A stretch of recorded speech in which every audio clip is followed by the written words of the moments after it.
desde o gnosticismo, que foi a primeira que os próprios apóstolos tiveram que combater, Pedro, Paulo e João, mas entram aí, né, no combate contra o gnosticismo, o próprio Santo Irineu, que talvez tenha sido a obra mais importante, né, a diversos hereges, e o gnosticismo era tão difícil que Irineu compara vencer o gnosticismo como se você tivesse que pegar uma fera numa floresta, onde a fera se escondia atrás de cada árvore. Cortava-se uma árvore, ela se escondia atrás de outra. Então Irineu faz essa comparação. Foi como que precisassem cortar todas as árvores da floresta para conseguir pegar a fera, porque o gnosticismo era mutante, né?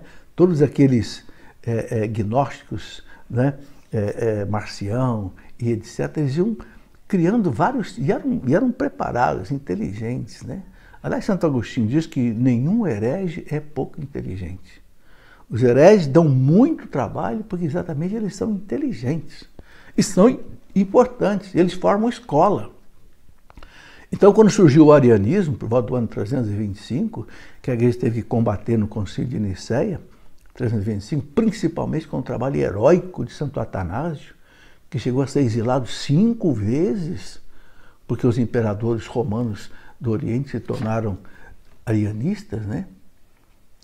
Influenciados por Eusébio de Nicomédia, e até o próprio Eusébio de Cesareia cedeu um pouco ao arianismo.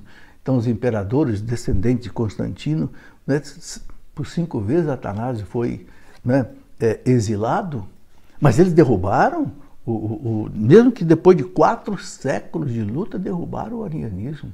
Mas esses gigantes, esses padres da igreja que, tanto aqui no Ocidente quanto no Oriente, né, defendiam vivamente a divindade de Cristo.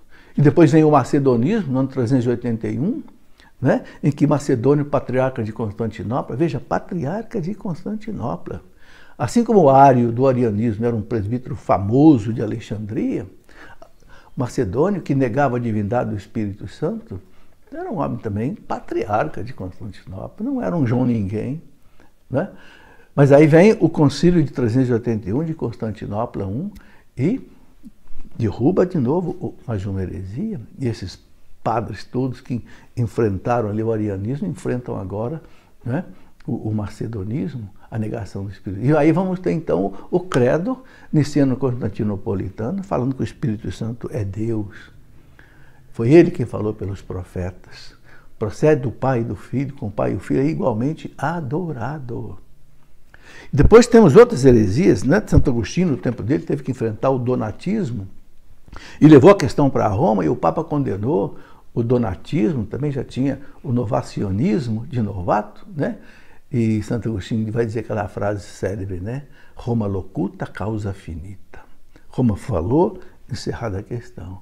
Mas um Santo Agostinho da vida, ele teve que enfrentar 4, 5 heresias. O maniqueísmo, porque ele foi maniqueísta, né? Enfrentou aí o arianismo, enfrentou o donatismo, enfrentou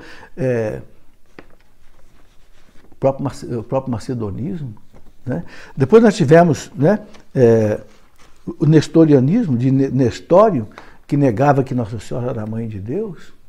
Então nós vamos ver no concílio de Éfeso, 431, a figura extraordinária de São Cirilo de Alexandria. O grande São Cirilo de Alexandria vai lá e defende a maternidade divina, o dogma da maternidade divina com unhas e dentes, né? E o concílio termina chamando a Maria de Agios Theotokos, Santa Mãe de Deus. Então a participação da patrística aí foi fundamental. Tivemos também outras heresias, como o monofisismo, né? Monofisismo de Eutiques, né? Monge famoso de Constantinopla, que negava, né, que Cristo tivesse a natureza humana. Eutiques achava que o verbo tinha engolido a natureza humana. Então Cristo não seria homem perfeito. Então entra São Leão Magno, escreve o Tomos a Flaviano e diz, não, Cristo é perfeitamente Deus e perfeitamente homem. Ele tem, né, a natureza humana, a sua pessoa é o verbo, mas no verbo tem 2 naturezas, humana e divina. Senão ele não pode ser o Salvador. Se ele não é homem, não é Deus, ele não pode ser o pontífice, a ponte entre Deus e o homem que o pecado original tinha derrubado, né? E depois já tinha tido uma outra heresia que negava, né, que Jesus Cristo tivesse alma humana, né? Apolinário, de Laodiceia, e os padres da igreja vão derrubar também essa heresia. Não, Cristo tem uma alma humana. Não é só o verbo nele, se ele não tem uma alma humana, ele não é homem. Se ele não é homem, ele não é o Salvador. Não pode ser o Salvador. Isso tudo foi importantíssimo, ou seja, nessa teologia da redenção soteriológica, né, os padres da igreja tiveram um papel fundamental. Tivemos depois a questão do monoteletismo. Outro patriarca de Constantinopla, Sérgio, começa a dizer, não, o Cristo está bom, o Cristo é a pessoa, o verbo, tem duas naturezas, mas nele não tem duas operações. Não existe nele uma vontade humana. Opa!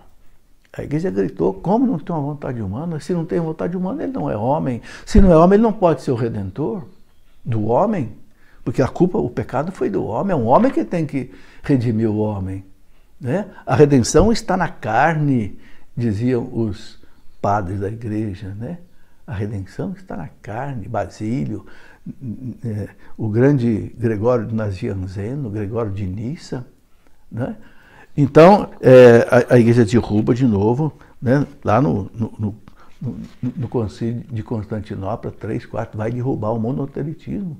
Cristo tem uma vontade humana assim. Lá no Calvário ele quis fugir da cruz. A vontade humana perguntou ao Pai, Pai, se é possível, afasta de mim esse cálice, mas não faça a minha vontade. Aí eles enxergam uma coisa importantíssima. A vontade humana de Cristo era sempre submissa à vontade divina, né? Então, ele fazia perfeitamente a vontade do Pai. E praticamente nós temos ainda lá, né, o iconoclasmo, a heresia do iconoclasmo, onde São João Damasceno, lá por volta do ano 780, vai quase que ser martirizado para vencer o iconoclasmo, que foi uma coisa terrível, uma perseguição violenta, porque os basileus, né, os imperadores romanos, se tornaram iconoclastas e queriam perseguir monges, e houve assim, muito derramamento de sangue. Mas São João Damasceno, doutor da igreja, enfrentou com unhas e dentes o iconoclasmo. E no Concílio de Nicéia II, 787, depois com outros desdobramentos, a igreja foi vencendo o iconoclasmo.